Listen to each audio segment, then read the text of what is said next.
로마서 6장 12절부터 23절까지 말씀을 본문 삼아서 하나님께 순종하는 의의 종으로서 성도의 성화된 삶이라는 주제를 가지고 같이 은혜 나누는 시간 갖도록 하겠습니다. 로마서는 이제 로마 교회에 거하는 유대인과 이방인들 사이에게 올바른 어떤 교리를 깨닫게 하고자 바울이 보내는 어떤 편지입니다. 그래서 기독교의 핵심 교리라고 말할 수 있죠. 대부분 이신득이의 어떤 교리가 자리 잡고 있습니다. 그래서 우리가 이 앞번에 본 것도 예수 그리스도와 연합하는 어떤 방법이 뭐냐, 예수 그리스도를 믿는 세례의 표라고 얘기를 했습니다. 그래서 그리스도 연합하고자 하는 자는 세례로 연합을 했다 이렇게 얘기를 하고 있습니다. 그래서 그리스도와 연합한 자는 죄에 대하여 죽은 자요, 의에 대해서 산 자로, 또 하나님께 대해 산 자로 여길지다 이렇게 얘기를 했습니다. 오늘은 이제 그 다음에 이어지는 말씀입니다.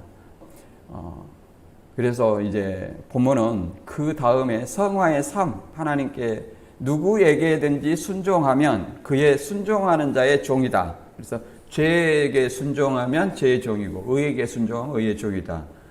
그러니 의의 종으로서 어떠한 삶을 살아야 되는가, 이걸 설명하고 있습니다.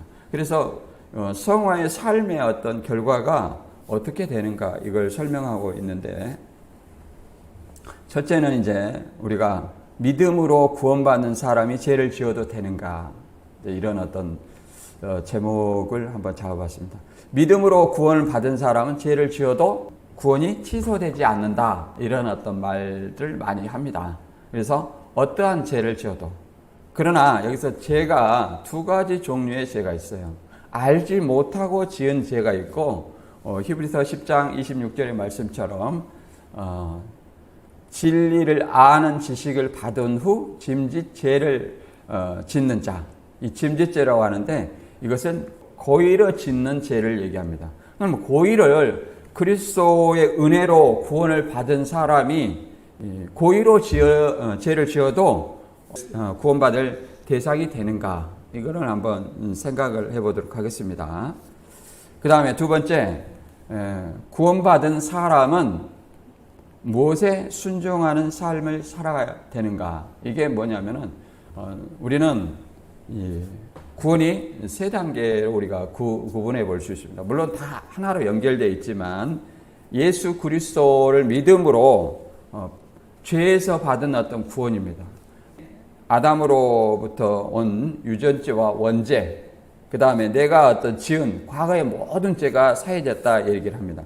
그 죄에서 우리는 구원받았다 이렇게 얘기를 합니다. 그러나 하나님께서 죄로 구원을 시켜주셨고 우리를 의롭다 칭해 주셨어도 우리 안에 여전히 우리는 불완전하기 때문에, 아담의 후손이고 그렇기 때문에 뭐가 있냐면 죄성이 남아있어요.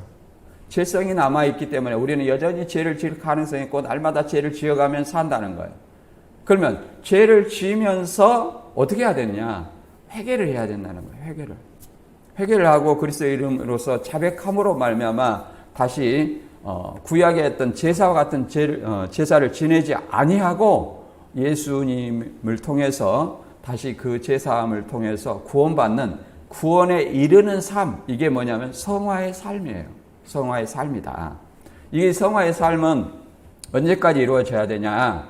마지막 때까지, 내 생의 마지막 또는 예수님이 오실 그날까지 이루어져야 되는 겁니다. 그래서 이 성화의 삶은 내가 마지막 죽는 순간에 완성이 된다고 얘기를 합니다. 완성이 된다. 그래서 마지막 주님 강림하실 때에 또 우리 몸의 구속, 곧 구원을 받는 마지막 최종적인 어떤 구원의 완성이 있습니다. 구속의 완성, 이 구원. 이렇게 우리 개혁주의는 세 가지의 어떤 구원이 있습니다. 그러나 구원파는 예수 그리스도를 믿음으로 받은 이 구원이 전부예요. 그래서 과거, 현재, 미래 이미 죄를 사함 받았으니까 내가 어떤 죄를 지어도 회개할 필요가 없다, 이렇게 얘기를 하는 겁니다. 우리 개혁주의 안에서도 개혁주의 탈을 쓰고 있지만 여전히 이 구원파와 구별을 못하고 한 번 아들이니까 한 번 구원받았으니까 어떤 죄를 지어도 구원은 취소되지 않는다 하면서 회개하는 삶, 성화의 삶을 무시하는 어떤 가르침을 간혹 볼 수 있습니다. 그거는 명백하게 잘못된 논리입니다. 그 다음에 이런 어떤 성화의 삶, 이 거룩함의 열매, 이 성화의 삶을 통해서 얻는 결과는 뭐냐? 그 마지막은 영생이라고 얘기를 합니다. 오늘 이제 본문을 통해서 한번 우리가 알아보도록 하겠습니다. 로마서 6장 12절부터 23절입니다. 그러므로 너희는 죄가 너희 몸을 지배하지 못하게 하여 몸의 사욕에 순종하지 말고 또한 너희 지체를 불의의 무기로 죄에게 내주지 말고 오직 너희 자신을 죽은 자 가운데서 다시 살아난 자 같이 하나님께 드리며 너희 지체를 의의 무기로 하나님께 드리라.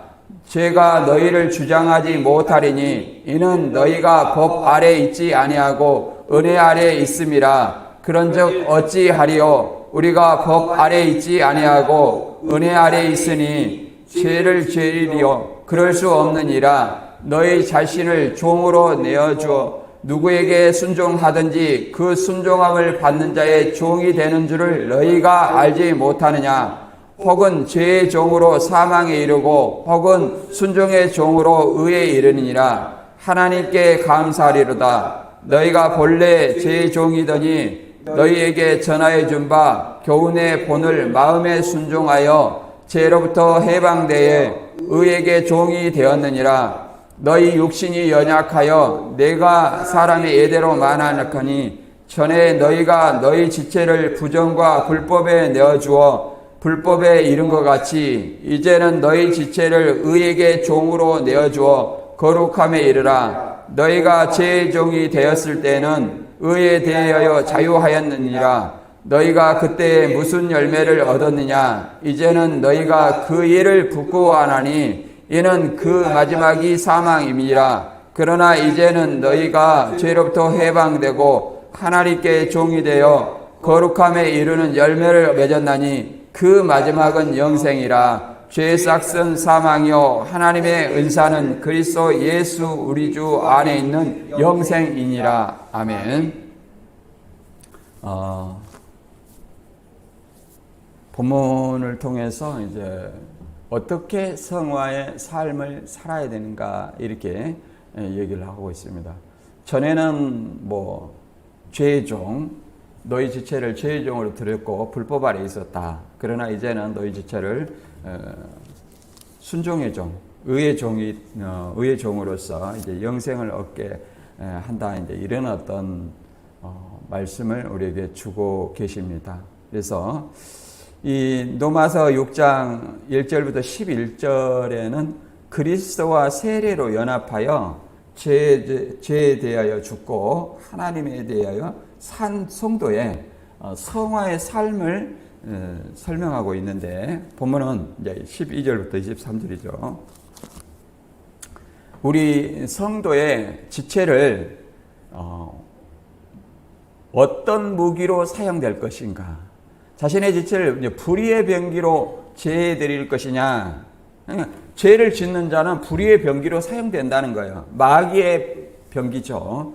그러나 의의 병기로 우리 지체를 의의 병기로 하나님께 드리라고 촉구하는 내용이 본문의 내용입니다. 이것은 구원받은 성도의 노력으로 이루어지는 것은 아닙니다. 구원은 성도의 노력이 이루어지는 것이 아니라 구원은 전적으로 하나님의 은혜와 그리스도의 복음을 믿음으로 주어지는 것입니다. 그래서 여기서 이 성화의 삶은 구원받은 성도의 삶을 얘기를 하고 있습니다. 그러나 성도는 하나님의 은혜로 죄에서 해방된 자신을 의의 종으로 드리라고 말하고 있고 그리스도의 복음을 믿어 구원받고 난 후에 죄 가운데 종로로 타고 있다면 그가 진실로 복음을 믿어 구원에 이른 자라고 볼 수 있겠는가? 이걸 한번 생각을 해봅니다. 바울은 성화의 삶, 곧 의의 종으로 살아야 함을 강조하기 위해서 누구에게 순종하든지 순종하는 자의 종이 되기 때문에 죄에게 순종하여 죄의 종이 되면 사망에 이르게 되고 의에게 순종하면 의의 종으로 영생을 얻게 된다. 이렇게 말하고 있습니다. 따라서 구원받은 자로서 성화의 삶에 힘쓸 것을 본문은 얘기를 하고 있는 것입니다. 그래서 나는 현재 무엇에 순종하고 있는가? 또 나는 구원받은 자로서 성화의 삶을 살고 있는가? 우리가 이걸 한번 생각해 보는 시간 갖도록 하겠습니다. 이제 본문 통해서 읽어보면 그러므로가 나옵니다. 그러므로는 이제 앞에 그리스도와 세례로 연합한 자가 하나님에 대하여 산자로 여기는데 그 산자가 어떠한 삶을 살아야 되는가 이걸 설명하는 인과관계의 접속사입니다. 읽어보겠습니다. 그러므로 너희는 죄가 너희 죽을 몸을 지배하지 못하게 하여 몸의 사욕에 순종하지 말고 또한 너희 지체를 불의의 무기로 죄에게 내어주지 말고 오직 너희 자신을 죽은 자 가운데서 다시 살아난 자와 같이 하나님께 드리며 너희 지체를 의의 무기로 하나님께 드리라.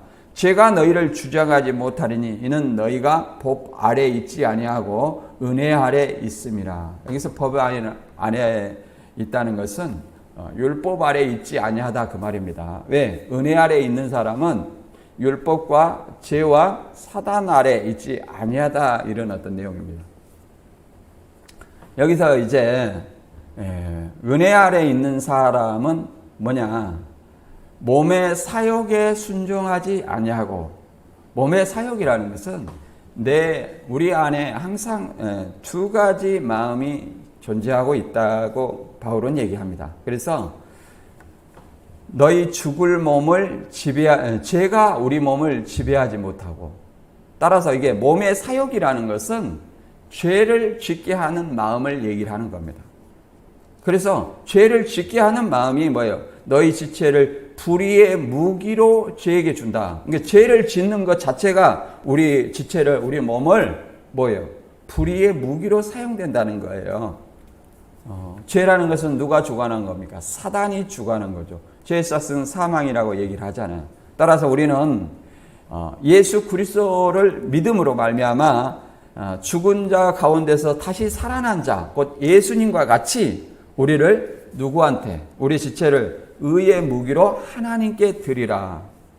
그래서 다시는 죄가 우리를 주장하지 못하게 하고 은혜 아래 항상 있게 하려 한다. 이렇게 말하고 있습니다. 이게 뭐예요? 성화의 삶입니다. 그래서 로마서 8장 13절에도 이렇게 말합니다. 너희가 육신대로 살면 반드시 죽을 것이로되 영으로서 몸의 행실을 죽이면 살리니 무릇 하나님의 영으로 인도함을 받은 사람은 곧 하나님의 아들이라. 자, 이렇게 말합니다. 육신대로 살면 그러면 이 육신은 뭐예요? 육신에 필요한 것, 몸의 사욕, 개인의 이기심 이런 것들, 육신이 원하는 것 이것을 저버리기는 쉽지 않죠.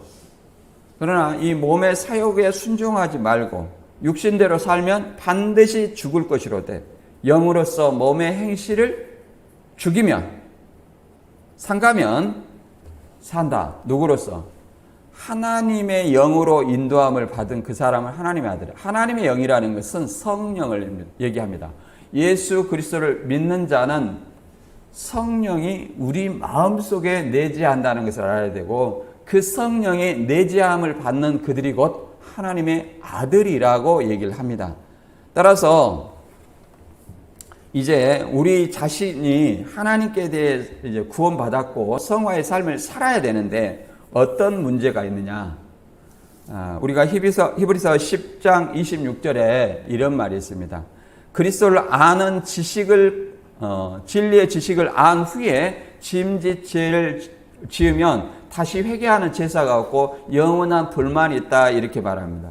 이것을 이제 킹 흠정역에서는 이렇게 설명하고 있습니다. 만일 우리가 진리를 알고 난 후에도 고의적으로 계속 죄를 짓는다면 그것을 속죄하는 제사는 없고 두려운 마음으로 심판을 기다리는 것과 하나님을 대적하는 원수들을 소멸할 무서운 불만 있으리라. 이렇게 말합니다. 그러니까 내가 구원받았다고 해도, 예수를 믿고 구원받았다고 해도 나는 구원받았으니까 무슨 죄를 지어도 하나님이 나를 버리시지 않을 거야.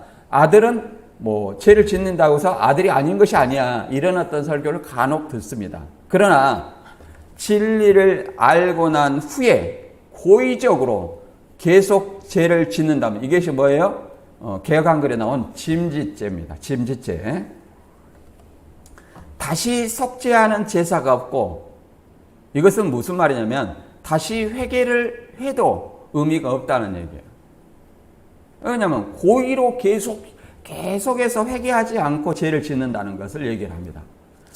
회개가 없이 고의로, 그것도 알고 계속 죄를 짓는다면 과연 이것이 그리스도의 대속 사역을 믿는다고 볼 것이냐? 진정으로 믿는다면 그가 우리 마음 가운데 있는 성령의 인도를 받는 하나님의 아들로서 살아야 되는 겁니다. 그러나 지금 뭘 얘기합니까? 고의적으로 계속 죄를 짓는다면 우리가 세상 법에도 마찬가지입니다. 고의적으로 계속 죄를 짓는 사람을 뭐라고 말합니까? 상습범이라고 말합니다. 상습범은 가중처벌이 됩니다. 이게 여기서 말한 것은 회개하지 않고 죄인 줄 알면서 계속 죄를 짓는다는 거예요. 구원파에서는 이런 사람도 어떻게 해요? 구원받았다 이렇게 얘기하지만 우리 개혁주의에서는 어떻게 해요? 성경 그대로 이 사람이 그리스도의 대속 사역을 믿는 사람인가 이렇게 얘기합니다. 그래서 다시 속죄하는, 오늘날의 속죄는 예수 그리스도와 앞에 회개하는 어떤 자백을 얘기합니다. 근데 그 속죄하는 제사가 있을 수가 없다는 거예요. 오직 심판을 기다리는 원수들을 소멸하는 불만이 있다. 원수는 뭐예요? 사단 마귀죠. 그래서 그는 사단에게 내어준 자라고 얘기할 수도 있습니다. 이와 비슷한 내용이 뭘 얘기하고 있습니까? 히브리서 6장 4절에도 얘기를 하고 있습니다. 이단들은 이걸 가지고 신천지를 알고 떨어진 자는 배도자다 이렇게 얘기를 하지만 그걸 얘기하는 것이 아니라 성경이 유인구씨나 유재열 그 다음에 신천지 이단 교주를 위해서 작성해 놓은 것이 아닙니다. 그것을 아전인수격으로 해석한다는 것 자체가 성경을 잘못 오인하는 겁니다. 성경은 예수 그리스도를 믿는 자에게 준 말씀이지 교주를 믿는 자에게 도용하라고 준 말씀이 아니라 이런 말입니다. 그래서 히브리서 6장 4절에 한 번 비침을 얻고 내세의 능력을 맛보고 타락한 자들은 다시 회개할 수 없다 이렇게 얘기를 합니다. 이 말과 다시 연관되는데 여기서는 내세의 능력을 맛보고 타락한 자는 다시 회개할 수 없다 했는데 꼭 그런 것만은 아닙니다. 왜 그러냐면 히브리서 6장 9절에 보면 이런 말이 있습니다. 사랑하는 자들아 우리가 이같이 말하나 너희에게는 이보다 더 좋은 구원에 속한 것이 있음을 확신하노라.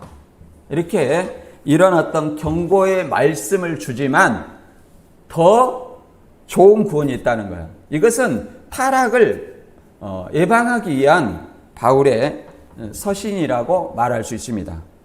이 히브리서 10장 26절과는 좀 결이 다릅니다. 결이 달라요.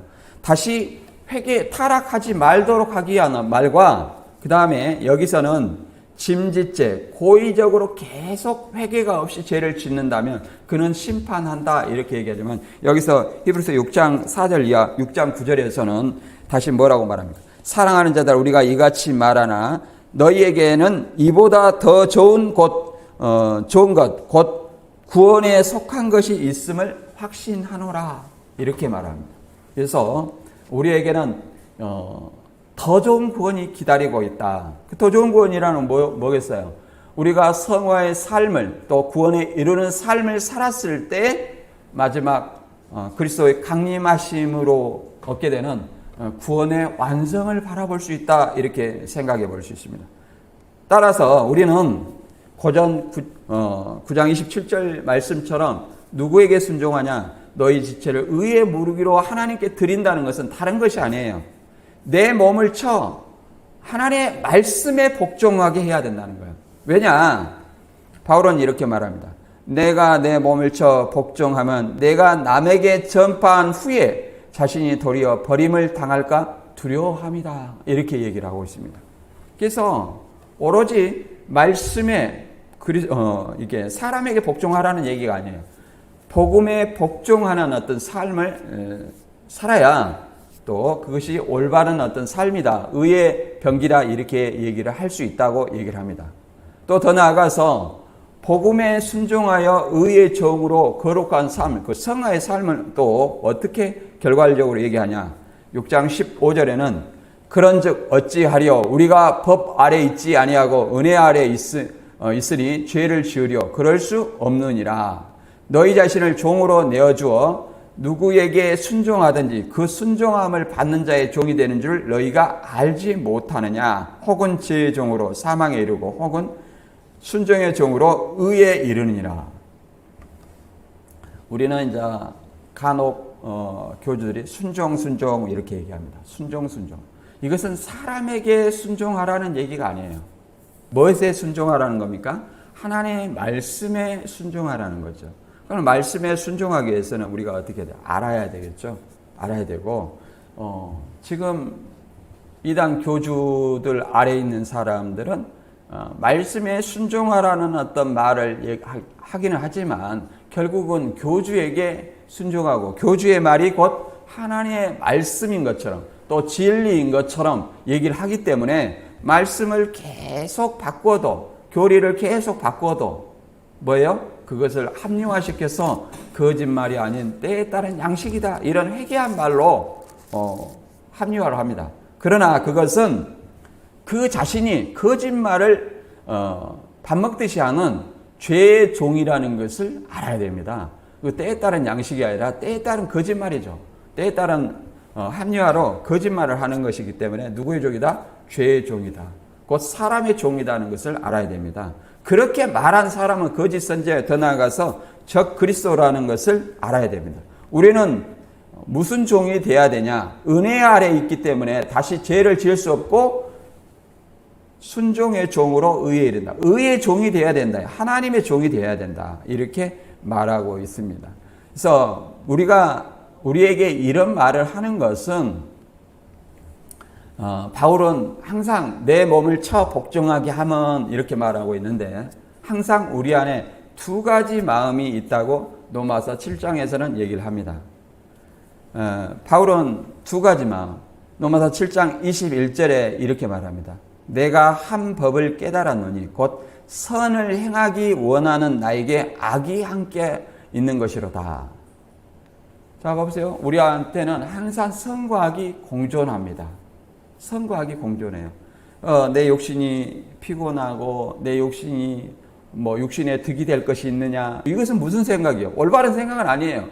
그러나 그것을 계산하는 순간 뭐예요? 나는 이미 내 지체를 죄의 종 아래로 사로잡아 오는 거예요.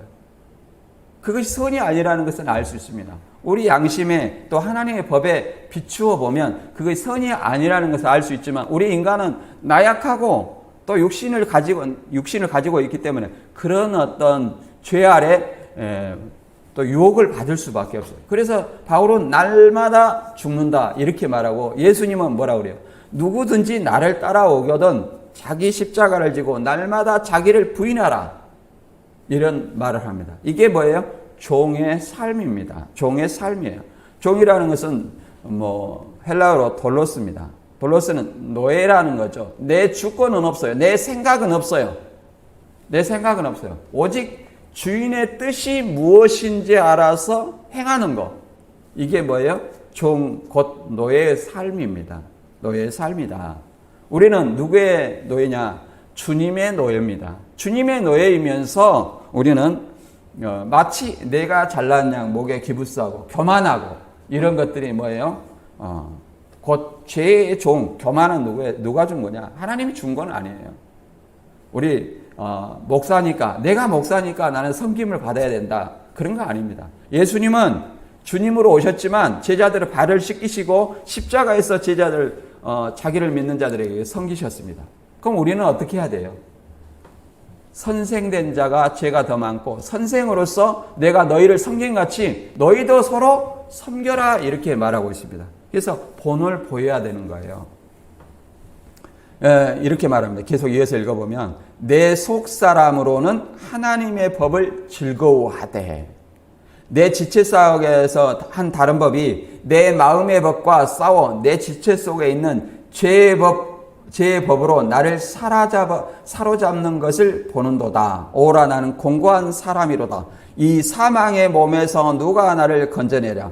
우리 주 예수 그리스도로 말미암아 하나님께 감사하리로다. 그런즉 내 자신이 마음으로는 하나님의 법을 육신으로는 죄의 법을 섬기노라.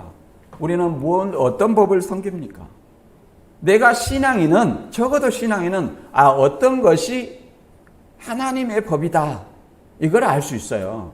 그러나 내가 육신을 가지고 있기 때문에 이 죄의 법 아래로 끌어오는 어떤 그 미혹을 간혹 저버릴 수 있다는 것을 우리는 알아야 됩니다. 그래서 사도 바울은 조금 전에도 말했듯이 날마다 죽는다는 거예요.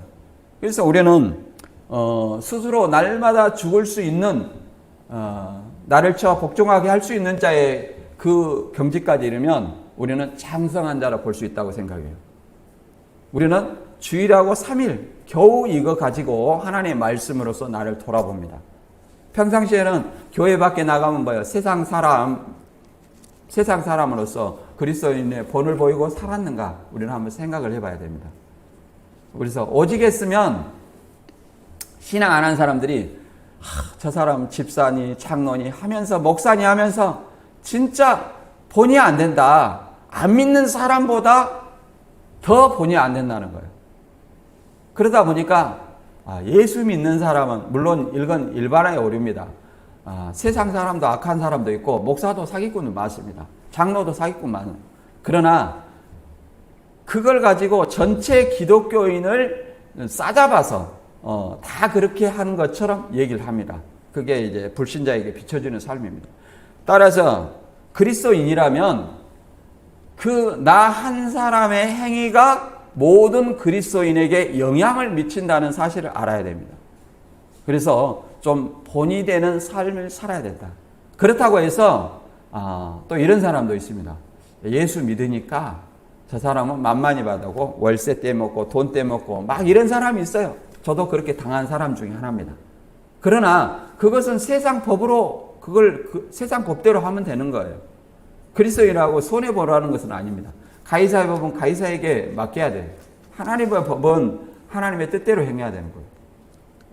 그래서 우리가 진짜 어떤 법 아래에 있는가 우리 스스로를 달아봐야 되고 우리가 하나님의 법 아래에 있다면 성화의 삶으로 어떻게 살아야 되냐. 에베소 4장 22절과 4장 24절에 보면 이렇게 말합니다. 너희는 유혹의 욕심을 따라 썩어져가는 구습을 따르는 옛사람을 버리고 오직 너희 심령이 새롭게 되어 하나님을 따라 의와 진리의 거룩함으로 지으심을 받은 새 사람을 입으라. 이게 뭐예요? 성화의 삶입니다. 이게 두렵고 떨림으로 구원을 이루라. 이 성화의 삶은 계속되는 겁니다. 우리가 살아있는 동안에 계속되는 겁니다. 계시록 2장과 3장에 이기는 자라고 표현하고 있죠. 이기는 자는 뭐 한 사람을 얘기하는 것이 아니라 지상교회 성도이며 또 집합을 대표하는 단수입니다. 이기는 자들, 이기는 사람들을 이기는 자, 이기는 사람으로 표현한 것입니다. 이기는 자라는 것은 현재 분사로서 계속적인 승리를 얘기하는 거예요. 무엇에 대한 승리입니까? 내 지체 아래 끌어오는 사망의 법과 계속적인 어떤 싸움입니다. 다른 법. 물론 계시록에서는 뭐 일곱 머리 열 뿔이다, 뭐 대적자다 이것만 얘기하지만 더 나아가서는 우리의 신앙을 저해하는 요소, 차든지 덧든지 하라고 하잖아요. 이런 것에서 우리를 뭐 해야 돼요? 이겨야 되는 겁니다. 그러나 그것에 진다면은 결국은 우리는 죄의 종이 될 수밖에 없다 이렇게 말하고 있습니다.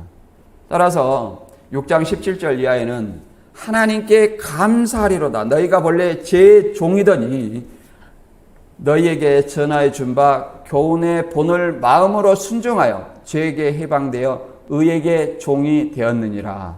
너희 육신이 연약하여 내가 사람의 예대로 말하니 전에 너희가 너희 지체를 부정과 불법에 내어주어 불법에 이른 것 같이 이제는 너희 지체를 의에게 종으로 내어주어 거룩함에 이르라. 거룩함에 이루는 것이 뭡니까? 성화의 삶이다. 전에는 무슨 종이었어요? 내가 그리스도를 알지 못하고 그리스도의 복음을 믿기 전에는 우리 지체를 부정과 불법, 죄의 종이 되었다는 거예요. 나는 그런 적 없어. 세상에 뭐 올바로 살았어. 그런 사람이 있을지라도 성경은 그렇게 말하고 있다는 겁니다. 예수를 안 믿어도 그는 누구의 종이냐면 누구의 후손이냐면 아담의 후손이라는 사실을 부인할 수 없어요. 왜? 나는 아담 몰라.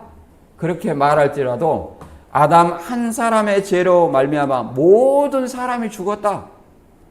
그러면 죽는 사람은 수명을 갖고 죽는 사람은 누구라는 걸 전제하냐면 성경은 아담의 후손이라는 것을 전제한다는 겁니다. 교주들도 마찬가지예요. 영생한다고 하지만 그런 죽음을 앞두고 있어요. 누구의 후손이냐? 아담의 후손이라는 것을 알아야 됩니다. 그래서 우리가 부정과 불법, 죄의 종이 되지 않기 위해서는 하나님의 교훈의 봄을 마음으로 순종해야 되는데 이 마음으로 순종하기 위해서는 뭐 해야 돼요? 우선 하나님의 말씀을 올바로 깨달아야 돼요. 그냥 믿음이 먼저냐 지식이 먼저냐 이런 어떤 얘기도 있습니다. 그러나 하나님께 나아간 자는 먼저 뭐야 돼요? 하나님을 믿는 것이 먼저죠. 그 다음에 뭐예요? 지식입니다. 그 다음에 그 믿음도 어떤 믿음이냐? 지식 다음에 믿음이에요. 로마서 10장 17절 보면 지식, 믿음, 행함 이렇게 얘기하니까 꼭 신천지 생각이 나는데 그것이 전혀 잘못된 얘기는 아니에요. 성경에 있어요. 디모데후서 3장 14절에 있습니다. 그것을 이단들이 인용했다고 같이 인용하네. 성경이 이단을 위해서 쓰여진 것이 아닙니다. 바로 우리 믿는 자들을 위해서 쓰여졌다는 사실을 알아야 돼요. 그래서 로마서 10장 17절에 이렇게 말합니다. 믿음은 들음에서 나며 들음은 그리스도 말씀으로 말미암았느니라. 그러니까 그리스도의 말씀을 내가 들어야 이 들은다는 것은 그 복음의 지식을 얘기하는 겁니다. 복음을 전파해야 내가 듣고 들어야 믿음이 생긴다는 거예요. 그런데 내가 말씀을 듣지 않고 믿는 믿음은 어떤 믿음이냐? 그냥 초보적인 믿음이에요. 초보적인 믿음. 그냥 하나님이 계시다. 예수님이 부활했다. 그냥 막연히 이런 어떤 믿음이에요.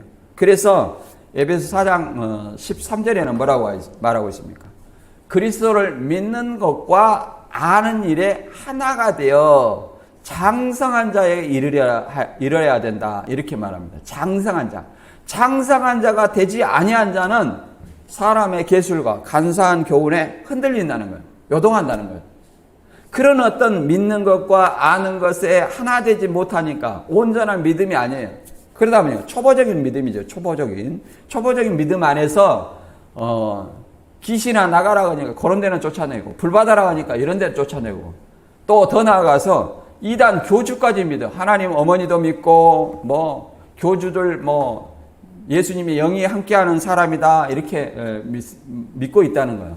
예수님의 영이요 우리 모든 그리스도인들에게는 성령과 예수님이 우리와 함께한다는 것을 믿어야 됩니다. 성경이 그렇게 말하고 있어요. 교주에게만 함께하는 거 아니에요. 그것을 교주에게 간 사람은 그 예수님과 성령을 누구한테? 이 삼위일체 하나님을 교주에게만 주는 양보하는 거예요. 양보하니까 그 교주를 믿어야만이 영생한다. 이런 어떤 논리를 만들어지는 겁니다. 그러나 삼위일체 하나님께서는 우리 마음속에 항상 내재한다는 것을 우리는 이해를 해야 됩니다. 진짜 그런가 안 그런가? 고우 13장 5절에 한번 읽어볼까요? 고우 13장 5절. 고린도후서 13장 5절에 보면 이렇게 있습니다. 자, 너희는 믿음 안에 있는가? 너희 자신을 시험하고 너희 자신을 확증하라. 예수 그리스도께서 너희 안에 계신 줄을 너희가 스스로 알지 못하느냐? 그렇지 아니하면 너희는 버림받은 자니라. 자, 예수 그리스도가 누구 안에 있다? 너희 안에 있는 줄을 알지 못하면 너희는 버리운 자다는 거예요. 신천지인들은 다 버린 자예요. 이단의 교주를 섬기고 있는 자는 다 버리운 자라는 걸 알아야 됩니다. 왜 교주에게만 예수님이 함께한다? 이런 어떤 허무맹랑한 말을 믿는다는 것 자체. 성령이, 이 보혜사 성령이 교주에게만 함께한다. 이런 어떤 성경의 왜곡된 지식을 받아들이고 믿는 것은 곧 하나님께 버리운 자다. 또 하나님의 자녀가 아니다. 성령의 인도함을 받는 자가 하나님의 아들이어야 했는데 성령의 인도함을 받지 못하는데 어떻게 하나님의 아들이 되겠습니까? 또 교주의 말이 진리라고 하는데 교주의 말은 진리가 아니에요. 진리는 뭐냐? 에베소 1장 13절에 여러분도 그리스도 안에 있는 진리의 말씀 곧 여러분의 구원의 복음을 듣고서 그리스도를 믿었으므로 약속하신 성령의 날인을 받았습니다. 진리는 뭐냐? 복음이에요. 교주의 말이 복음이 아니에요. 예수님의 죽음과 부활이 우리에게는 복음입니다. 그게 복음이에요. 왜 복음이냐? 그걸 믿음으로 말미암아 우리는 구원을 받았고 그걸 믿음으로 말미암아 하나님의 자녀라는 인침을 받았기 때문입니다. 그 인침을 받고 뭘 받았어요? 성령을, 예수 그리스도를 믿음으로 말미암아 성령을 우리 마음속에 보내주셨다는 거예요. 그런 어떤 교주의 다른 복음입니다. 그런 어떤 믿음은 하나님의 말씀을 혼잡하게 하는 거다. 고우 2장 17절에 이렇게 말합니다. 우리는 수많은 사람들처럼 하나님의 말씀을 혼잡하게 하지 아니하고 곧 순전함으로 하나님께 받은 것 같이 하나님 앞에서와 그리스도 안에서 말하노라. 하나님의 말씀을 혼잡하게 한다는 거예요. 하나님의 받은 것 같이 그대로 얘기해야 되는데 여기다가 뭐 낱말 짜맞추기를 한다. 개역 한글만 낱말 짜맞추기가 되는데 어떻게 그것이 이 성경적이라고 말할 수 있겠습니까? 개역 한글로 낱말 짜맞추기가 성경적이라면 자, 그 개역 한글을 보고 번역한 중국어 한자 물리어 이 성경도 가짜요. 또 영어 성경도 가짜요. 또 히브리어 헬라어 제자들이 쓴 성경도 낱말 짜맞추기가 안 되니 그 성경도 가짜 아닙니까? 또 더 나아가서 개역 한글을 번역한 개신교 목사는 참목자라고 하고 그 도용을 하든지 개역 한글을 쓰든지 해야지 거짓 목자라고 하면서 그 성경을 개역 한글을 사용하는 것은 또 어떤 이치입니까? 이게 하나님의 말씀을 혼잡하고자 하는 적 그리스도의 말이다. 이게 다른 복음이에요. 다른 복음, 자 고우 11장 4절에 보면 이렇게 말합니다. 만일 누가 가서 우리의 전파하지 않은 다른 예수를 전파하거나 혹 너희가 받지 아니한 다른 영을 받게 하거나 혹 너희의 받지 아니하는 다른 복음을 받게 할 때는 너희가 잘 용납하는도다. 이게 다른 예수예요. 물론 여기서는 영지주의 예수를 얘기를 합니다만은 예수, 역사적인 어떤 예수, 십자가에 돌아가신 예수, 그 예수를 말하는 것이 아니야. 뭐 예수님이 함께한다는 그 예수, 그런 어떤 교주, 다른 영, 다른 예수를 믿으면, 다른 구원자를 믿으면 다른 영이 오고 그것은 다른 복음이다. 이렇게 말합니다. 우리가 믿어야 할 존재는 오직 예수 그리스도 한 사람뿐이다. 이렇게 얘기를 합니다. 사람 중에, 천하 인간 중에 구원 얻을 만한 다른 이름을 주신 적이 없다고 사도행전 4장 12절에는 말하고 있습니다. 인간 중에, 인간이 구원자라 하는 자는 마태 24장에 말하는 것처럼 사람의 미혹이다. 다 적그리스도라는 것을 우리는 이해를 해야 될 줄로 믿습니다. 그리고 이 성화의 삶의 어떤 결론에 한번 알아보도록 하겠습니다. 로마서 6장 20절입니다. 너희가 제 종이 되었을 때는 의에 대하여 자유하였느니라. 이렇게 말해서 의에 대해서 자유했다는 것은 좋은 뜻이 아니에요. 의에 대해서 하나도 모르기 때문에 의에 대해서는 자유한다 이런 얘기를 합니다. 그래서 제 종이 되었을 때는 사망이 그를 주관하고 있고 사단이 그를 주관하고 있기 때문에 의에 대해서는 아무것도 모르기 때문에 자유하다는 거예요. 무지가 그를 자유하게 하는 겁니다. 무지가. 21절에 너희가 그때 무슨 열매를 얻었느냐? 이제는 너희가 그 일을 부끄러워하나니 이제는 이는 그 마지막이 사망임이라. 그러나 이제는 너희가 죄로부터 해방되고 하나님께 종이 되어 거룩함에 이르는 열매를 맺었으니 그 마지막은 영생이라. 질사성 사망이요 하나님의 은사는 그리스도 예수 우리 주 안에 있는 영생이니라. 우리가 제 종에 있을 때는 무슨 열매를 맺었느냐? 그 마지막은 사망이다 얘기를 합니다. 무슨 열매예요? 지체 아래서 죄 아래 사로잡아 한다고 하잖아요. 그 육신의 사욕을 쫓아 행했다는 거예요. 죄와 불법 아래 행했다는 거예요. 그러나 이제는 예수 그리스도를 믿음으로 말미암아 그리스도와 연합하여 죄로부터 해방되고 하나님의 종이 되었다. 그래서 거룩함에 이르는 열매, 성화의 열매를 맺었으니 그 마지막은 영생이라는 거예요. 영생. 그래서 요한복음 8장 34절에는 이렇게 예수님께서 말합니다. 진실로 너희에게 이르노니 죄를 범하는 자마다 죄의 종이라. 종은 영원히 집에 거하지 못하되 아들은 영원히 거하나니. 그러므로 아들이 너희를 자유케 하면 너희가 참으로 자유하리라. 이게 예수님의 복음을 믿지 아니하면 여전히 누구의 종이다? 죄의 종이다. 아들이 너희를 자유케 하면 아들의 복음, 그리스도의 복음, 그리스도를 믿고 그리스도의 복음을 믿는 자는 그 그리스도의 진리가 우리를 죄에서, 율법에서, 사망에서 자유하게 된다 이 말입니다. 그래서 이 자유를 얻었다 할지라도 이거는 장성한 자를 얘기를 합니다. 장성한 자. 이 자유를 얻었다. 그러면 믿는 것과 아는 것이 하나가 된 장성한 자를 얘기를 하는 겁니다. 그런 사람들이 이 자유를 또 육체의 기회로 삼는다는 거예요. 그러면 내 자유로 말미암아 어떤 믿음이 연약한 자가 실족하게 된다는 거예요. 사도 바울은 고기 먹는 것이 믿음이 연약한 자의 실족을 가져온다 할 것 같으면 나는 영원히 고기를 먹지 않겠다 이런 마음입니다. 그래서 장성한 자는 믿음이 연약한 자를 배려하는 겁니다. 또 더 나아가서 우리 구원받은 자도 뭐라고 말합니까? 마지막 우리 몸의 속량을 또 기다린다 얘기를 하고 있습니다. 로마서 8장 23절을 읽어보고 정리하고 마치겠습니다. 그뿐 아니라 또한 우리 곧 성령의 처음 익은 열매를 받은 우리까지도 속으로 탄식하며 양자될 것 우리 몸의 속량을 기다리느니라. 그러니까 성령의 처음 익은 열매. 우리가 복음을 믿음으로 무슨 열매예요? 성령의 처음 익은 열매예요. 이 처음 익은 열매가 14만 4천이고 14만 4천은 신천지다. 그걸 얘기하는 거 아니에요. 우리 예수 그리스도를 믿는 사람이 예수님의 복음, 진리의 말씀으로 성령의 처음 익은 열매다. 성령의 처음 익은 열매다. 그래서 속으로 탄식하며 양자될 것. 현재도 예수 그리스도로 믿음으로 말미암아 하나님의 자녀인데 또 양자된다. 이렇게 얘기를 합니다. 그 말은 무슨 말이냐? 이 양자도 차원이 달라요. 현재는 형제도 양자지만 우리 마지막 우리 몸에 구속받은 양자를 얘기하는 거예요.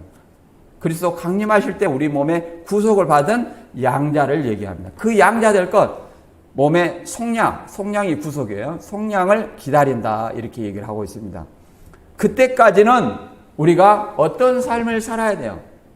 구원을 두렵고 떨림으로 구원을 이루는, 날마다 자기를 죽이는, 날마다 자기를 부인하고 자기 십자가를 지고 종으로서 돌로스 노예처럼 살아야 된다. 누구의 노예? 주님의 노예로 살아야 된다. 이렇게 말합니다. 이 소망이 우리한테 있다는 거예요. 24절에 우리가 소망으로 구원을 얻었음에 보이는 소망이 아니니 보는 것을 누가 바라리요. 만일 우리가 보지 못하는 것을 바라면 참음으로 기다릴지라. 그러면 마지막 우리 몸의 속량을 기다릴 때까지는 우리의 성화의 삶을 통해서 뭐가 필요하냐? 인내와 믿음이 필요하다고 얘기를 합니다. 다시 한번 말씀 정리하면 성도는 그리스도의 복음을 믿어 구원을 받고 난 후에도 여전히 죄 가운데 종노릇하고 있다면, 또 더 나아가서 계속 고의로 계속 죄를 지고 있다면, 회개 없는 계속 고의를 죄를 지고 있다면 그는 진실로 그리스도의 복음을 믿어 구원에 이른 자라고 말할 수 있겠느냐? 이것은 그리스도의 대속 사역을 믿지 않는 자가 아니냐, 이렇게 생각해 볼 수 있습니다. 따라서 성화의 삶, 곧 의의 종으로 살아야 함을 강조하는 겁니다.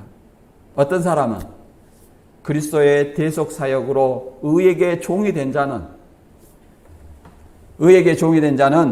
그 마지막은 거룩함에 이른 열매, 성화의 삶을 따라서 영생의 열매를 얻을 것을 주님이 분명하게 말하고 있습니다. 따라서 저와 여러분, 마지막 우리 몸의 속량을 기다리는 그날까지 우리는 무슨 삶을 살아야 됩니까? 성화의 삶을 사는 저와 여러분이 되시기를 주님의 이름으로 축원합니다. 아멘.